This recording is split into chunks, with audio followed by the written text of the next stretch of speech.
Raised beds are a popular gardening option and one of my favorite ways to garden. Today's video covers your top questions about raised bed gardening, so you'll have everything you need for success. I'm Angela from Growing in the Garden. My garden is in Mesa, Arizona in Zone 9B.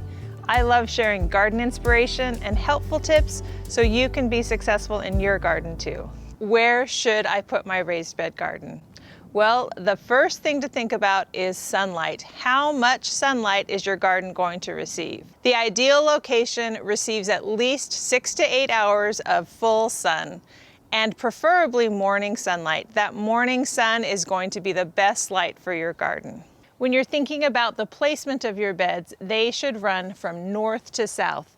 That gives them the access to the most light as the sun goes over your garden. Trellis placement is also important. If you're going to add a trellis, and I think you should, have that trellis be on the north side of your bed.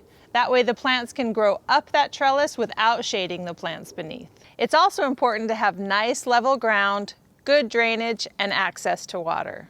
Take a look around. Are there trees nearby? You can bet that those trees' roots are going to find their way into your raised bed garden. So avoid planting near trees if possible. If you're adding trees to your garden, put them in large containers. That can prevent the roots from spreading into your bed. Trees' roots in your bed is a problem because those roots are going to take all of the water and nutrients that are meant for your plants and give it to the tree instead. If there are trees nearby, dig out as many roots as you can. Put a root barrier in place if possible, and keep an eye on those beds. If you find that roots are encroaching into that bed, dig outside of the bed and dig those roots out the best you can, and keep an eye on it every 6 months to a year to make sure they're not back in your beds. What about underneath your beds? Do you have to put a weed cloth or some kind of a barrier down before you put your beds on top? The answer is it depends on what was growing there. If you have soil, put the beds on top, no problem. If there's Bermuda grass, you're going to want to put some kind of a weed barrier down. That Bermuda grass is going to find a way through cardboard, through thick layers of mulch, and into your beds. The best way to deal with Bermuda grass is to remove as much as possible and then put a fabric weed barrier down before you put your beds in place. How big should your beds be? No wider than 4 feet. When they're 4 feet wide, you can reach in from either side and you never have to step on your bed. You can make your beds as long as you would like and whatever size best fits your space. Raised beds naturally limit the growing space, so you want your beds to be at least 12 to 18 inches deep. Anything less, and it's difficult for your plants to have all the soil, water, and nutrients that they need. The beds can be deeper than 12 to 18 inches, but remember, you're going to have to fill all of that space up. What about elevated beds that are lifted up off the ground on legs? Those can be a good option for people with mobility issues or need easier access to the beds. But they do have some drawbacks. Because there is airflow all around the beds, they're going to heat up and cool off more quickly, and they're going to dry out faster. One thing you can do is bury your raised bed to help bring that temperature closer to what the in-ground temperature would be. No matter how tall your bed is, if you can bury several inches of that bed, that is going to help regulate the temperature. For example, these beds are 17 inches deep, but you wouldn't know it from looking at them. The bottom several inches of these beds are buried in soil. And then I added mulch on top of that to bury them even further. Let's talk about which materials are best when building your raised beds. There are a few things to avoid. Stay away from any chemically treated wood, railroad ties, tires, anything like that that may possibly leach chemicals into your soil. For wood beds, any non-chemically treated wood is fine. Different varieties of wood will last longer than others. When I first started my raised beds, I used pine. It's the least expensive option and an easy way to get started. But pine isn't going to last as long as other materials. The best choice for wood is cedar. It's going to last the longest and withstand the elements the best. What about metal beds? They're becoming a more popular option, and for good reason. Metal beds tend to last a very long time. For example, I added this metal bed to my garden over 13 years ago, and it still looks as good as the day that I bought it. Because I've seen how long this metal bed has lasted, as I've needed to add more beds to my garden, I'm replacing my wood beds with metal beds. But everyone wants to know, do metal beds heat up more than wood beds in hot places like Arizona? This summer, I wanted to answer that question for myself. I went out several times a day over many different days to see if there was a difference. This is what I found. What made the biggest difference in soil temperature was sun exposure, mulch, and watering. The interior temperature of both wood and metal beds was the same.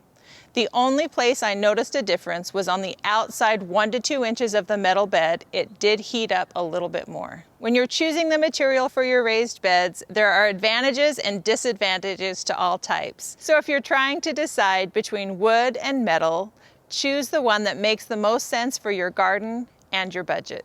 Soil is the most important part of any garden, and that's especially true in a raised bed.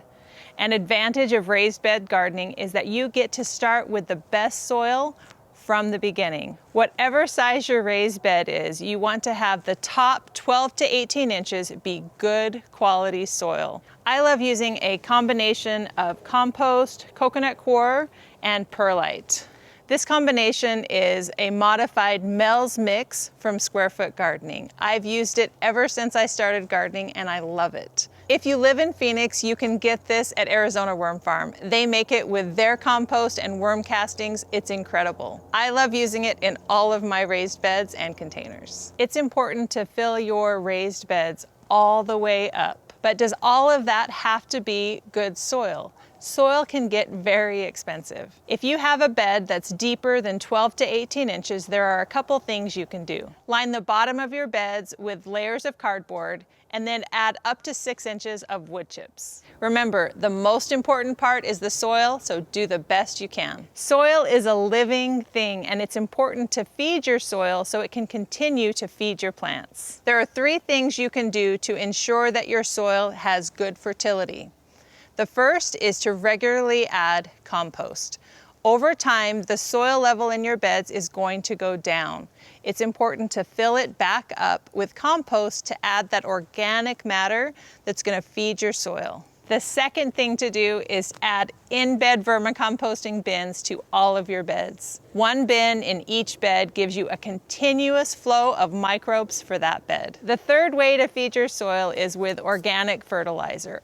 Only use organic and use it in small amounts. Less is definitely better. I like to add a small amount of balanced organic fertilizer to my new beds. The beginning of each season is also a good time for a light application as needed. But if your plants are still struggling, it's a good idea to get your soil tested so you can see exactly what's going on with your soil. I like to test my soil about once a year and get a good idea where the nutrient levels are before I fertilize. Soil testing is easier than ever. You order a kit online, get some samples from your soil, and mail them off.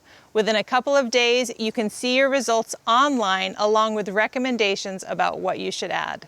I'll put a link in the description to my favorite soil testing kit. Watering is tricky because there's no one-size-fits-all explanation, but I'm going to tell you what I do in my garden. For my raised beds, I love using the garden grids from Garden in Minutes. They water my garden efficiently and accurately. There are no spots that don't get watered in the beds. These grids set up easily and can be attached to your garden hose or your existing watering system. If you have questions about how to install them, I did a video all about it. I'll link to it here. Let's talk specifics. Right now, temperatures are still hot during the day, but they're cooling off at night, so the water needs of my plants are going down. Right now, I'm watering my garden every 3 days for about 12 minutes using these grids. Your time might be different because these grids water really quickly and 12 minutes might be too much or not enough time. If you have drip irrigation, your time is going to be significantly longer. Drip irrigation waters much more slowly and will take longer to water the entire soil. The goal is to hydrate that top 12 inches of soil each time that you water. What's going to change is the frequency or how often you water. In the summer, I typically water my garden every other day. During the cooler months of winter, I'll water about once a week, less often if we get a heavy rain. Ideally, you water your garden in the morning, but the best time to water your garden is when you're in the garden so you can see exactly what's going on with your watering system. Then it's easy to spot a leak or see if you're watering enough or too much. And I only water my garden once a day. Avoid giving your garden little drinks throughout the day. That discourages healthy root development. And finally, don't forget to mulch your raised beds. Mulching has so many benefits. It's going to protect that soil, keep the moisture in, and help regulate temperature. Once you start mulching your garden, you will love all the benefits and never go back. Trust me on this one. Thank you so much for watching. If you have more questions about raised bed gardening, ask me in the comments. I'd love to answer.